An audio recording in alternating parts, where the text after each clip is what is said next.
तो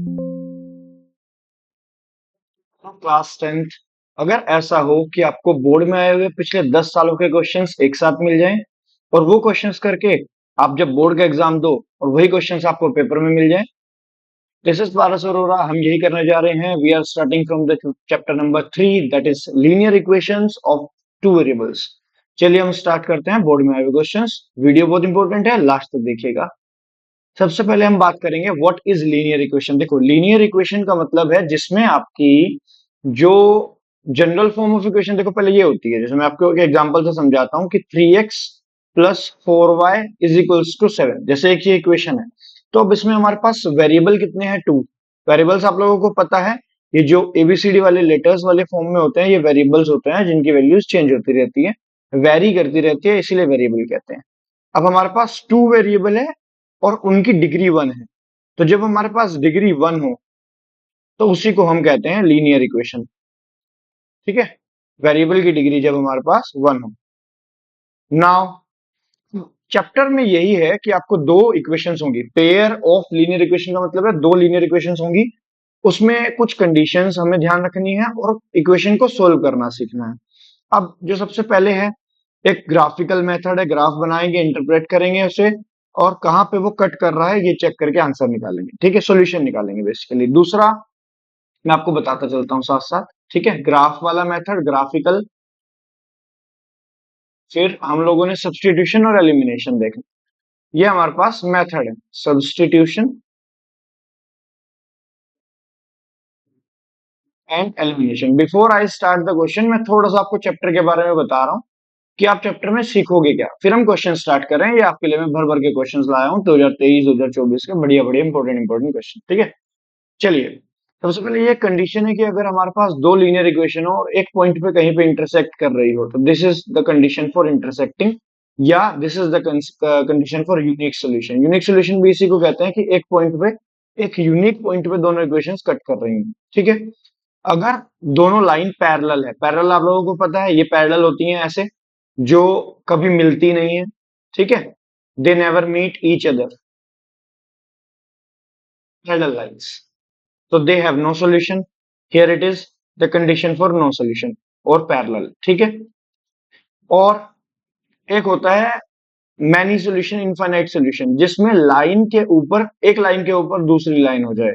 तो अब ये बहुत जगह पे टच कर रही है। देखो ये वाला एग्जांपल मैंने दे रहा हूं आपको ग्रीन पेन से। तो जब एक लाइन के ऊपर दूसरी लाइन आ रही है, इसे हमको कोइंसिडेंट लाइंस भी बोल लेते हैं। कोइंसिडेंट भी यही होता है कि एक लाइन के ऊपर दूसरी लाइन कोइंसिडेंट हो रही है। कोइंसिडेंट का मतलब लाई कर रही है। ठीक है, ऐसे। तो ये बहुत जगह पे टच कर रही है, इसलिए इसके इमैनी सोल्यूशन होते हैं। ये तीन कंडीशन है जो हमें याद रखनी है। अगर नॉट इक्वल है, इसका मतलब यूनिक सोल्यूशन है या इंटरसेक्ट कर रही है। ठीक है, अगर first parallel a1 upon a2 is equals to b1 upon b2 is not equals to c1 upon c2, तो यानी कि लाइंस पैरेलल है और they have no solution. This is here the case number 3 in this. और coincident का मतलब सब बराबर है और सारे के बहुत सारे सोल्यूशन है, इसके इनफाइनाइट सोल्यूशन है। ठीक है, ये अभी धीरे धीरे याद हो जाएंगे जब हम लोग क्वेश्चंस देखेंगे। अब ये a1 a2 b1 b2 ये सब हमारे इसके कोफिशिएंट होते हैं। x के कोफिशिएंट को हम लोग a1 बोल देते हैं, y के कोफिशिएंट को हम लोग b1 बोल देते हैं। मैं आपको क्वेश्चन से समझाता हूँ। जैसे हमारे पास एक इक्वेशन है ये ax plus 2y is equals to 7, और हमारे पास एक कंडीशन ये है 3x, मतलब दूसरी इक्वेशन ये है 3x plus by is equals to 16। ठीक है, this is equation first, this is equation second. These are the pair of linear equation. अब हमारे पास कंडीशन ये है कि दीज आर पैरेलल लाइंस। ठीक है, अब मैं वापस आपको पिछले स्लाइड पे लेके जाता हूँ और आपको पैरेलल लाइंस की कंडीशन दिखाता हूँ। ये look at this, this is the parallel line condition, कि हमारा जो फर्स्ट पार्ट है a1 upon a2 is equals to b1 upon b2 is not equals to c1 upon c2। ठीक है, look at this, I am writing here a1 upon a2 is equals to b1 upon b2 is not equals to c1 upon c2।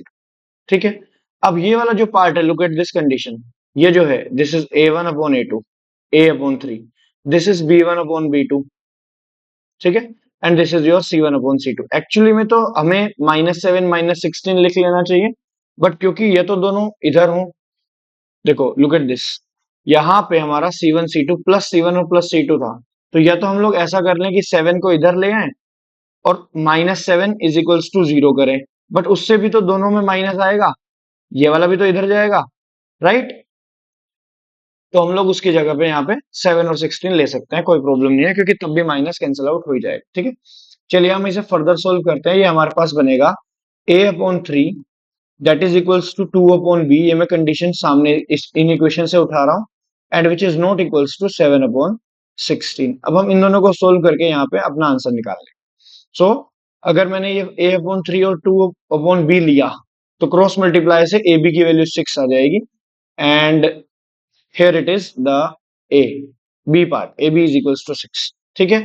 और अगर मैं ये वाले दोनों लेता हूं, ये सेकेंड और लास्ट, तो इट विल बी तो ये वाली जो कंडीशन आएगी, ये आएगी b is not equals to, अगर मैं मान लो ऐसे पूरा लिख दूं प्रॉपरली कि 2/b is not equals to 7/16, तो b is not equals to 32/7, जो कि यहाँ पे कहीं पे कंडीशन नहीं है, हमारा आंसर बी से आंसर मैच कर रहा है, तो यही हमारा आंसर है, ठीक है। सिंपल इजी, बस हमें ये देखना है, कंडीशन वेरीफाई करवानी है क्वेश्चन में अगर गिवन है, और अपना आंसर निकाल दे। देखो इसके बाद सेकंड पार्ट है, इसमें भी दिया हुआ है कि दोनों लाइंस जो है कोइंसिडेंट है, इंपॉर्टेंट क्वेश्चन है, 2023 का है।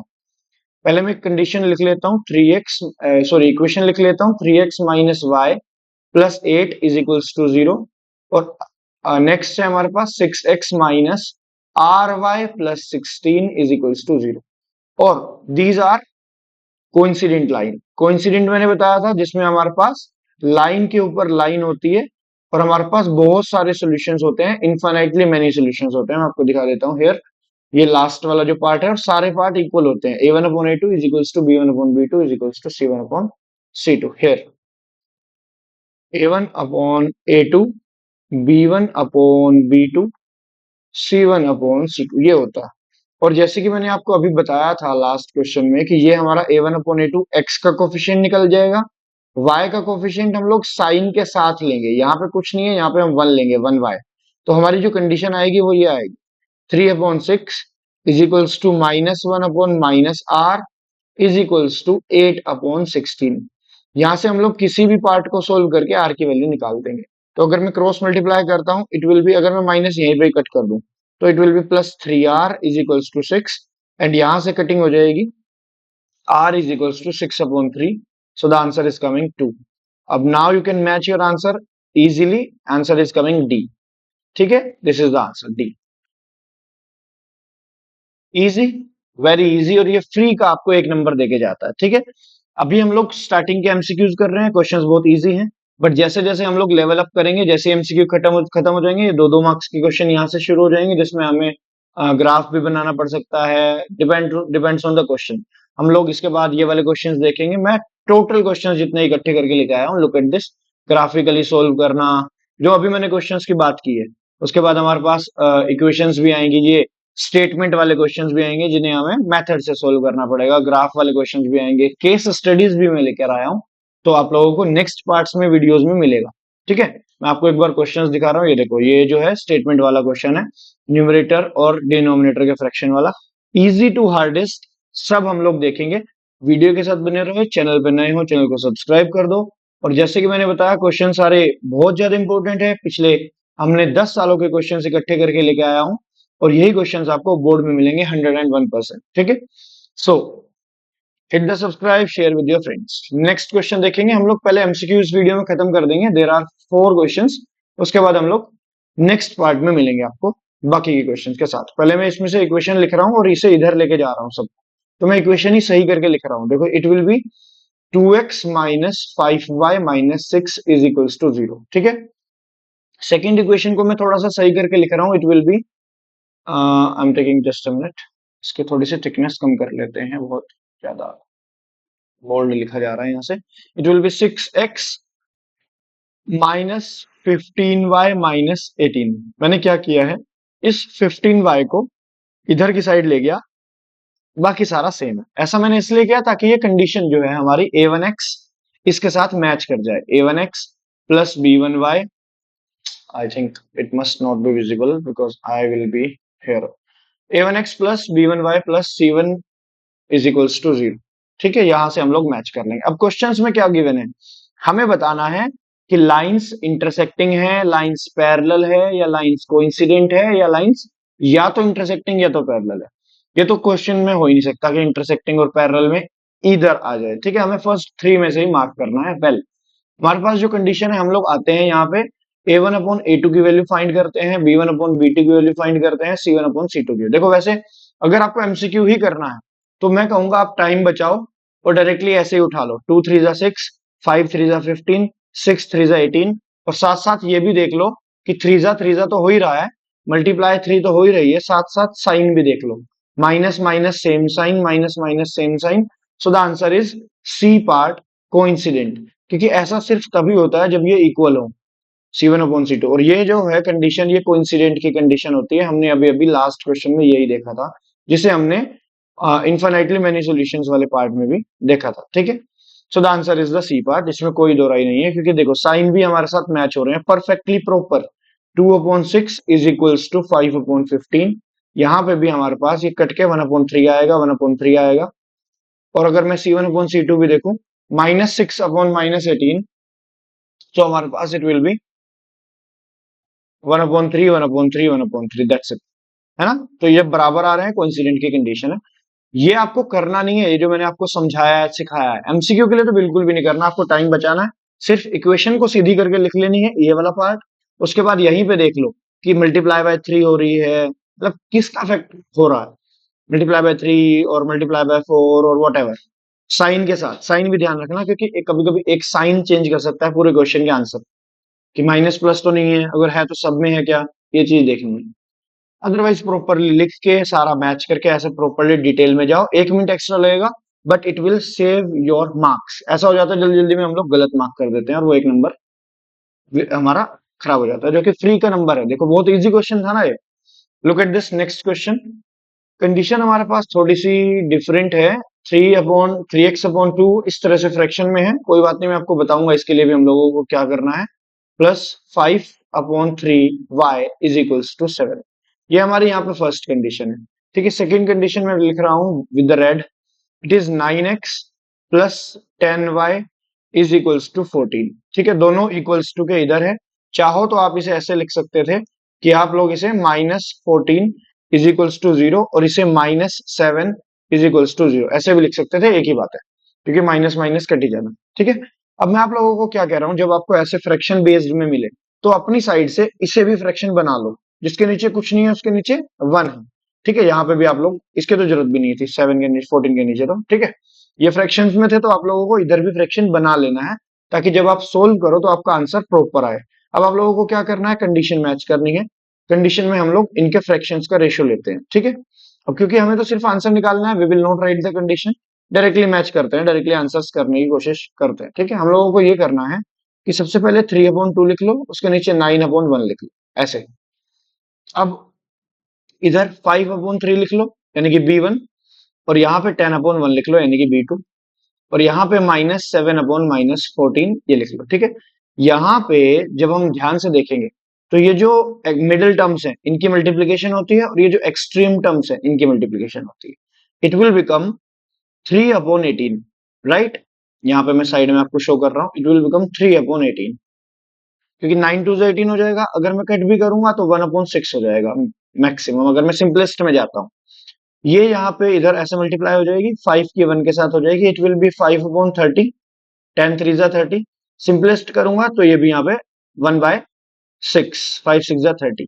अगर मैं यहाँ पे सोल्व करता हूँ 7 और 14 को, सो इट विल बिकम 1/2। इसका मतलब ये कौन सी कंडीशन है, this is the condition of A1/A2 and which is equals to B1/B2 which is not equals to C1/C2।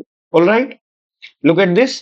अब आपको अपने आप पता चल जाएगा कि ये कंसिस्टेंट है, इनकंसिस्टेंट है, इनकंसिस्टेंट विद वन सॉल्यूशन है, कंसिस्टेंट विद मेनी सॉल्यूशन है। अब देखो, ये कंडीशन है हमारी पैरेलल की। ठीक है, ये कंडीशन है हमारी पैरेलल लाइंस की, और पैरेलल लाइंस में क्या होता है, कोई सॉल्यूशन नहीं होता, नो सॉल्यूशन होता है। और जब हमारे पास कोई सॉल्यूशन नहीं होता, उसका आंसर इनकंसिस्टेंट होता है। कंसिस्टेंट उसे कहते हैं जिसमें एटलीस्ट वन सॉल्यूशन पॉसिबल हो, that is consistent. At least one solution possible होना चाहिए, तब हम लोग वन सॉल्यूशन हो तब हम लोग उसे कंसिस्टेंट कहते हैं। और अगर एक भी सॉल्यूशन नहीं है, एक्स वाई का एक भी आंसर नहीं आ रहा, यानी कि लाइंस पैरेलल है, तब वो इनकंसिस्टेंट है। तो हमारा आंसर तो इसमें बी पार्ट है, inconsistent, that is our answer. But ये मैंने आपको एक्स्ट्रा बताया है, अगर किसी क्वेश्चन में इनकंसिस्टेंट वाला या एटलीस्ट वन सॉल्यूशन कंसिस्टेंट वाला आता है तो हमारे पास हो जाएगा। ठीक है, अगर ये सी वाला पार्ट है कंसिस्टेंट विद वन सॉल्यूशन, इसका मतलब होता है यूनिक। ठीक है, कंसिस्टेंट विद मेनी सॉल्यूशन इसका मतलब होता है पैरेलल, वो कोइंसिडेंट लाइंस। ठीक है, यूनिक सॉल्यूशन एंड फर्स्ट वाला सी वाला होता तो यूनिक सॉल्यूशन होता, और डी वाला होता तो मेनी सॉल्यूशन। लेकिन यहाँ पे नो सॉल्यूशन पैरेलल लाइन का कंडीशन था, तो inconsistent B is the correct option, suitable and correct option. चलिए, this is Paras Arora signing off. MCQ is over of the first part. हम लोग सेकंड पार्ट में मिलेंगे, उसके बाद शॉर्ट क्वेश्चंस देख रहे हैं, फिर हार्डेस्ट क्वेश्चन तक हम लोग जाएंगे। आई हैव टोल्ड यू 60-70 जितने भी क्वेश्चन, 50-60-70 क्वेश्चन है, धीरे धीरे सारी वीडियोस में कवर कर लेंगे। ओके, वीडियो अच्छी लगी है लाइक कर दो, कुछ प्रॉब्लम है कमेंट कर दो। मिलता हूँ नेक्स्ट पार्ट। Bye bye.